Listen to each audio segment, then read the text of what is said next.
Welcome back to Media7. The ongoing political and social turmoil in Iran has seen new media come to the fore of both the way protests have been organised and then how they've been covered in the media.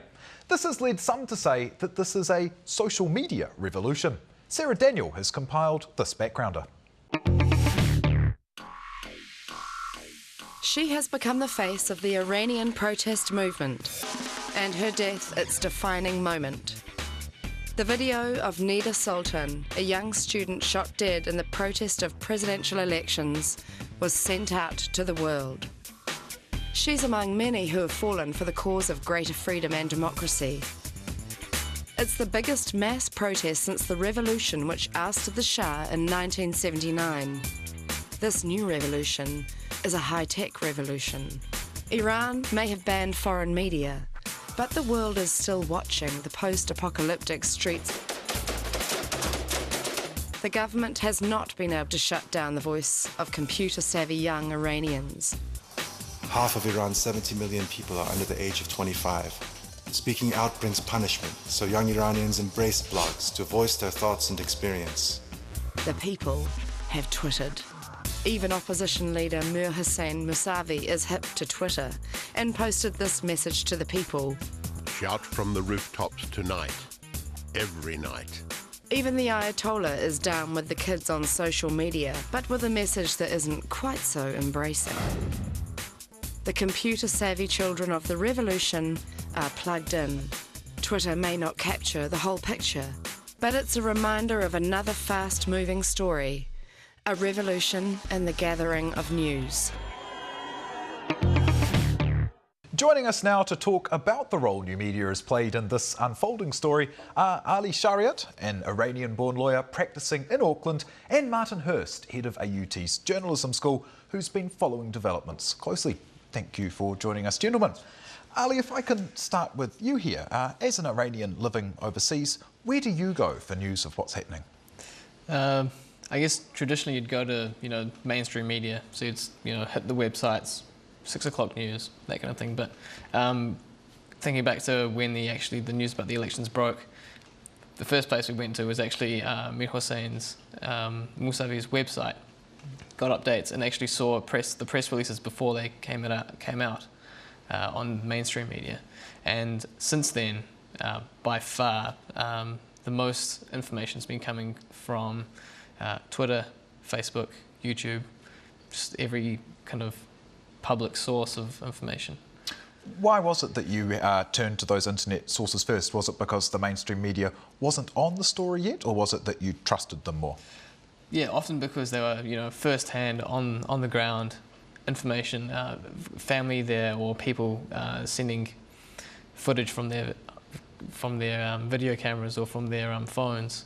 And so you can kind of see firsthand what's going on and kind of make an assessment for yourself. And then you can kind of look back to, assessments from, experts or from various other media sources, just kind of back it up and make up your own image of what's going on. From what you've been seeing, how is the mainstream media handling events there? At first I thought it's pretty okay. I think even looking to Robert Fisk, he recently wrote an article about often he's trying to not only just report the news, but correct a lot of misinformation that's been coming out. So at first, I think the media is doing a pretty reasonably good job, but I think just various difficulties. One, with the complexity of Iranian politics. Two, with society. And three, the inability of them to get on the streets and really find things out. Makes things difficult. Also, there's always the concern that there's another agenda behind media. So yeah. That is interesting. A couple of things before we bring Martin in about Iran especially. Tell us about the population. It's very young and tech savvy, isn't it? Definitely. I think as the intro clip said, the vast majority of people are students under the age of 30. They come about just after the previous revolutions. They have very little experience or awareness of what things were like before then, and the world they've seen is going to come from that. And there's a very strong desire to get more exposure and more access to the outside world. So everyone's turning to the internet, Facebook, Twitter, Yahoo, every means, and everyone's out there. And that has led to something very interesting in that the mainstream media, Martin, have had this amazing source material from people on the streets. What do you make of the idea that this is a social media revolution? I'm a little bit sceptical myself, Simon. I think that there is some evidence to say that Twitter and Facebook and YouTube have played some of a role in this, and I wouldn't deny that. But I don't really share the hype that it has been. People have said the Twitter revolution. My problem with it has been that the signal-to-noise ratio on Twitter is very, very low. That means that there's a large amount of noise and very little accurate signal information coming through on things like Twitter. That you can sit there and watch it for hours and not be any wiser, really. I mean, you can 1,000 people will send their prayers to Iran, but you won't actually get any real information about what's happening in Tehran. And that is something you did, isn't it? You did actually sit there for hours and monitor it during some of it. Over the last week, I've spent quite a bit of time looking at what's going on there and following the various Twitter feeds from different parts of the world, but I wouldn't say that I've relied on that for a lot of information. What has Twitter done well? The thing about Twitter is its speed and also the emotion that it actually allows people to express. What I think has happened here is that the situation in Iran has caught popular imagination right around the world, and I think the reasons for that include the fact that the Iranian regime has been demonised by the Western media for so long that people would get hold of the romantic idea of the revolution and have jumped onto Twitter to express their, if you like, their emotional support for the people of Iran. That is interesting. We'll get maybe to the agenda in a second, but the idea of citizen journalism, what would be a working definition? It's a word we hear a lot. Yeah, I'm also a little bit dubious about the wide use of that term. To me, it actually has to be narrowed down a little bit, and the real definition that I try and work off is the idea of marrying the idea of citizenship to journalism. So that means really, to some extent, journalism with a political agenda, so that it's an active act of citizenship that takes journalistic tools to express itself. So would the action of filming participation in a protest on a camera phone and posting it to YouTube, would that fit as citizen journalism? I don't think it does. I would call that more accidental journalism, and I think it's more in the role of an eyewitness to an event. And for me, it doesn't become journalism until it's put into some kind of context and narrative. And if you look at the stuff that's going up on YouTube, there is no context. You don't know what time, you don't know the date, you don't know the place, you don't know the people involved. You just get this very shaky, raw, emotional footage of people being shot, being wounded, being attacked by the security services and stuff like that. It's very graphic, and it tells you about an instant in terms of what's going on in Iran, but it does not give you any kind of narrative structure or framework to pin that in terms of analysis or real factual information. So it's perhaps a revolution in the amount of news gatherers, but then it's other people that need to do the analysing context. Yeah, and I'll give you a good example where I think it has actually worked. There's a character who calls himself Night Owl, who is blogging on a site called Anonymous Iran. And he gives his name, and his name is Josh Sharia, I think, and he says he's an Afghan person. And what he's done, he's actually spent a lot more time than me on Twitter and actually culled what he believes to be the good nuggets of information, and to then put them into some kind of dispassionate, very calm narrative structure in about 400 or 500 words, and saying, this is what I believe is happening in Qom, this is what I believe is happening in Isfahan, this is what's happening in Shiraz, this is what's happening in Tehran. And then at the bottom he does something which I think is absolutely fantastic. He puts a very big disclaimer in there and says, people in Iran, you must take things into your own hands and do what you believe. If you're outside of Iran, I've tried to give you the best account that I can, using Twitter as my main source, but don't believe everything I say. And I think that should be on the bottom of every report coming out of Iran right now. Or in general, perhaps, well, even. Maybe it should be on every newspaper's front page. Something interesting to come out of the protests is that a lot of the signs are in English. Is this a media-managed thing, Ali? No, I'd say that. Although a lot of the signs are in English, people are trying to express their views to the world. But at the same time, often the things that they're saying, the things that and the slogans and everything people are saying are in Farsi. And at the end of the day, people are still kind of pushing it kind of domestically.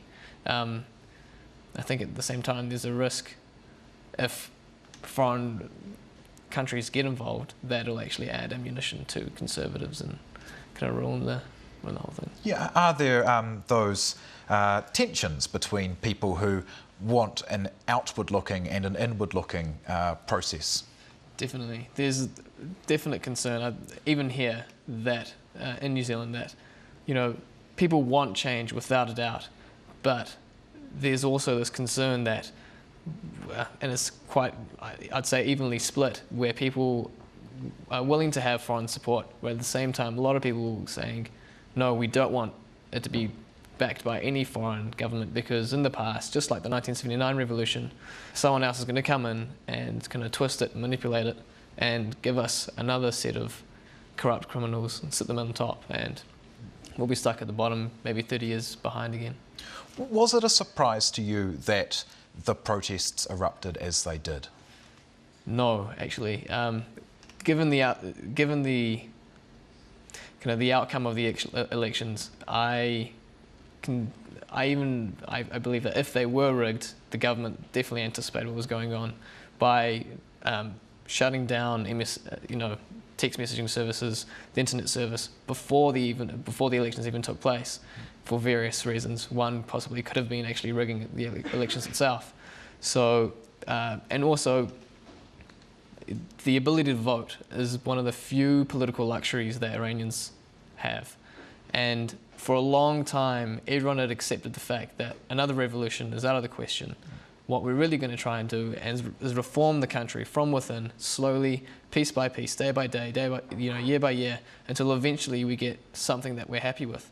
And once this was taken away, the simple luxury to vote, people will, like, that's enough, we've had enough, and we're going to take to the streets. And I really do think that was an organic thing, and it wasn't necessarily, like people are possibly suggesting, foreign backed, but possibly things in the things that occurred afterwards could have been. But that is interesting that it wasn't a surprise to you. I mean, was it a surprise to you that the protests erupted as they did? I was actually very interested in the Iranian election beforehand for other reasons, and I watched with quite a lot of interest the fact that for the first time there are American-style presidential debates before the election. And that was highly unusual in a controlled society like Iran where that was happening. And it seemed to me at that point that there was the possibility of an explosion, given the fact that that indicates the tensions that are going on within the regime, and the fact that the regime felt it needed to make that concession even before the election in order to kind of placate some of the opposition that was going on. So I guess I was a little bit surprised by what happened after that. I mean, by the sheer numbers of people in the streets and by the sheer strength of the protests. I mean, burning down the Basij headquarters in Tehran, for me, I cheered when I saw that happening. I mean, that to me was a sign of, a possible revolutionary moment. Well, it certainly caught the mainstream media on the hop, didn't it? But it has given us another cohort of these really quite affecting martyr videos, which are not a big thing in Western media, but in media throughout many of the Muslim nations. They're a huge thing, aren't they? Is that right, Ada? Yeah, especially Iran being a Shia culture, martyrdom is a very easy thing to catch on to, and it's quite, in a sense, you follow the martyrs, in a way. So, in a sense, I can definitely see why all this footage of people getting hurt or injured and even killed, like Nida was, can kind of catch on so fast, because people are saying, hey, they're actually killing us now. These people gave their lives for it. We should back them. It is remarkable to be able to look at what is happening through the eyes of the people on the ground. Thanks to the media. Thank you for coming to talk to us tonight. And that is our show this evening. Thank you to our panels, John Tamahiri, Claudette Hoiti and Michael Stevens on Talk Radio, Ursula Chair and Nikki Haga on defamation law, and again thanks to Ali Shariat and Martin Hurst. And thank you for watching. We'll be back at the same time next week. Until then, goodbye.